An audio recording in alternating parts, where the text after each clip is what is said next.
안녕하세요. 의사 출신 기자 동아일보 이진한 의학정비자입니다. 요즘 CT도 찍고 MRI 찍고 PET-CT까지 찍고 하는 분들 너무 많으시죠? 자, 국가검진 외에도 회사에서 시행하는 건강검진도 있고 우리가 개인적으로 일반 건강검진을 받는 분들도 많이 있습니다. 이를 통해서 조기 발견도 하고 관리하신 분들도 많으실 건데요. 그런데 이러한 건강검진을 굳이 받을 필요가 없는 항목들이 있다고 합니다. 우리가 지난 시간에 굳이 안 받아도 되는 암 건강검진 5가지에 대해서 이야기를 나눠봤는데요. 이번에는 굳이 받지 않아도 되는 건강검진이 어떤 것들이 있는지 자세히 알아보도록 하겠습니다.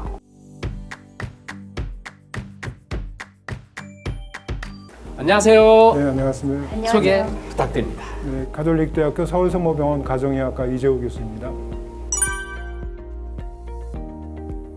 안녕하세요. 가톨릭대학교 은평성모병원 영상학과 정승은입니다. 근데 이번에는 암이 아니라 일반 건강검진 관련해서 이야기를 나눠보는 시간인데요. 암을 발견하려는 목적의 건강검진 외에 또 어떤 건강검진은 굳이 받지 않아도 괜찮다는 그런 항목들이 있을까요? 요즘 영양제들 많이 드시는데요. 건강검진 목적으로 비타민 D가 충분한가 이런 검사를 받는 분들이 많습니다. 이런 검사는 건강검진 목적으로 받는 것은 필요하지 않습니다.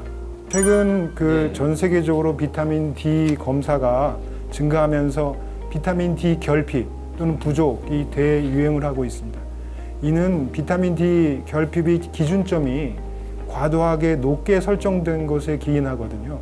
게다가 최근 연구들에 의하면 비타민 D 보충제 복용이 골절 등의 질병을 예방하는 데 효과가 없는 것으로 나타나고 있어서 건강한 사람이 건강검진 목적으로 비타민 D 검사를 받고 비타민 D 투여를 받는 것을 권하지 않습니다. 자, 또 두 번째 뭐 또 있다면서요? 네, 암과 마찬가지로 증상이 없는데 건강검진 목적으로 뇌 MRI나 CT를 촬영하실 필요도 없습니다. 이는 위해가 이득보다 더 큽니다. 그리고 비용이 비싸기도 하고요. 이 이유는 우연히 발견된 이상소견이 임상적으로 정말로 의의가 있는지 그런 것에 대해서도 잘 모르고 불확실하게 됩니다. 그런데 뭐 이상이 있다 그러면 엄청 불안하잖아요. 특히 뭐 뇌에 심장에 뭐 이런 거 이상이 있다 그러면 엄청 불안하거든요. 그래서 그런 상황에서 또 추적 검사 해야 되고 그러면 비용과 시간 이런 것들을 감내해야 됩니다.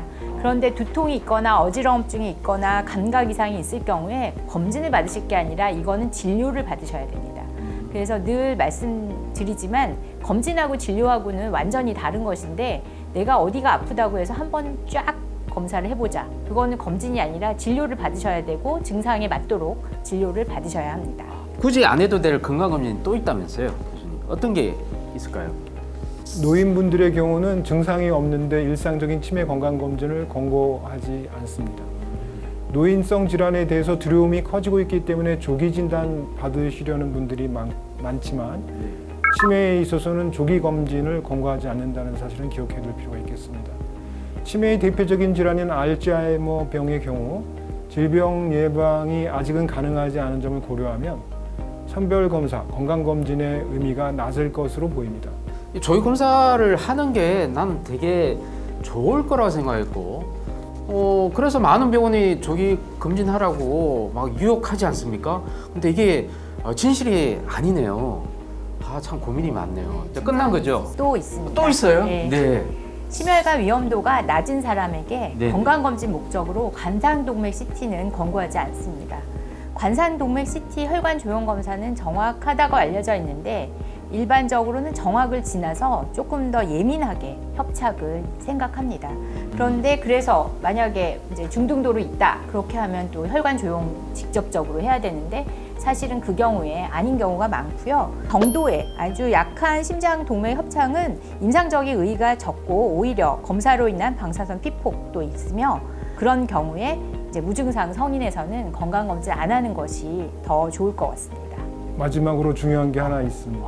건강검진만을 별도로 받는 사람과 주치의의 진료를 받는 과정에서 건강검진이 자연스럽게 이루어지는 그 군을 구분했을 때 건강검진만을 별도로 받는 군이 별로 나중에 시간이 지나서 보니까 별로 이득이 없더라는 것이 2번에 걸친 메타 분석 연구에서 나타났거든요. 그래서 주치의와 상의하지 않은 연례적인 건강검진은 권하지 않습니다. 주치의와 상의하지 않고 연례적으로 건강검진을 하실 필요는 없다. 상의를 하시고요. 건강검진이 꼭 필요할 때 필요한 항목에 한해서 검진을 받으시면 되겠습니다.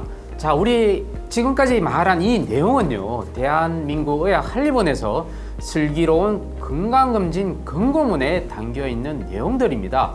건강검진 받으실 때 오늘 이 영상 내용을 가이드 삼아서 꼭 체크해 보시면 시간도 에너지 돈 다 절약될 것 같습니다. 자, 우리가 암검진 함부로 하지 마라, 일반 건강검진 함부로 하지 말라고만 얘기했는데 이 해라 할 그런 내용은 없습니까? 건강검진에 대해서 이제 부정적인 측면을 얘기하다 보니까 건강검진이 불필요한 건가 이렇게 오해를 하시는 분들이 있을지도 모르겠습니다. 그렇지만 꼭 받는 것이 도움이 될 수 있는 그런 항목들 말씀드리겠습니다. 위암 조기 발견을 위한 내시경 검사를 40세에서 74세 연령군에서는 받는 것이 좋겠습니다. 또 한 가지는 그 대장암 조기 발견을 위한 분변 잠열 검사를 45세에서 80세 연령군에서는 받는 것이 좋겠습니다. 여성의 경우에는 자궁경부암 조기 발견을 위해 자궁경부 세포 검사라는 걸 하는데요. 20세에서 74세까지 받는 것이 좋을 것 같습니다. 그리고 유방암 조기 발견을 위해서는 유방 촬영 검사 40세에서 69세까지 받는 게 좋다고 되어 있는데 요즘 20, 30대에서도 괜히 유방 촬영 검사 하셔가지고 불필요한 것이 많기 때문에 받으실 필요가 없습니다. 그 경우에 뭐 증상이 있거나 그냥 조기 발견을 위해서 유방암 검진을 하실 필요는 없습니다.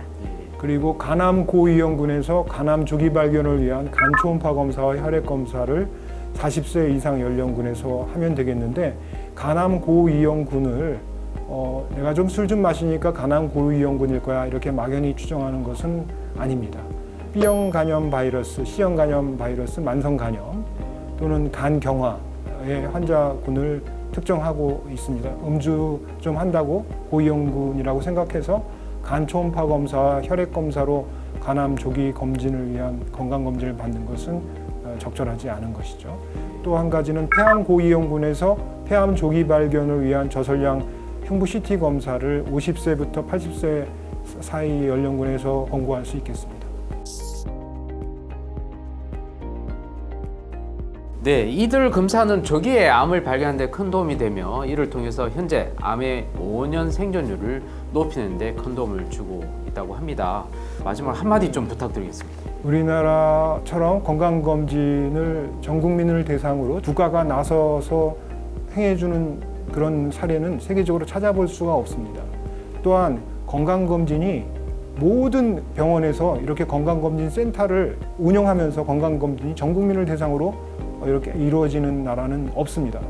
이런 속에서 일반인이 건강검진을 받으면서 꼭 필요한 건강검진을 받는 것은 쉬운 일이 아닙니다. 불필요한 검진인지를 판단하기 위해서는 신뢰할 만한 의사를 주치의로 두고 건강검진에 대한 상담을 받은 다음에 항목을 선정해서 받는 것이 가장 바람직하다고 할 수 있겠습니다. 우리 전성환 교수님도 마지막 한마디 부탁드리겠습니다. 일단 건강검진 하면 뭔가 질환을 조기에 발견한다는 이득에 대해서만 다들 얘기를 많이 하고 있는데요. 이득 말고도 위험이 있다는 거를 꼭 알고 선택을 하셔야 됩니다. 그다음에 두 번째는 요즘 하면은 직접 가서 결과 설명을 듣지 않으시고 서면으로만 결과를 받으시는 분이 있어서 실제로는 설명을 들었을 때랑 서면으로 받았을 때랑 이것에 대한 중증도에 대한 느낌이 서로 다르거든요. 그래서 엄청 큰 병이 있었는데도 불구하고 서면으로만 받으시고 자세히 안 읽어보셔가지고 병을 키우시는 분들도 있습니다. 네, 이상으로 암검진, 일반검진 함부로 받지 마라. 또 꼭 받아야 되는 건강검진은 무엇인지 자세히 알아봤습니다. 우리가 흔히 아는 게 힘이다 라고 생각되는 이 많은 건강검진의 내용들이 모르는 게 약이 될 수 있다는 생각을 많이 하게 됐습니다. 이번 영상 도움이 되셨으면 구독과 좋아요 꼭 눌러주시고요. 궁금한 사항은 꼭 댓글을 달아주십시오. 시청해 주셔서 감사드립니다. 감사드립니다.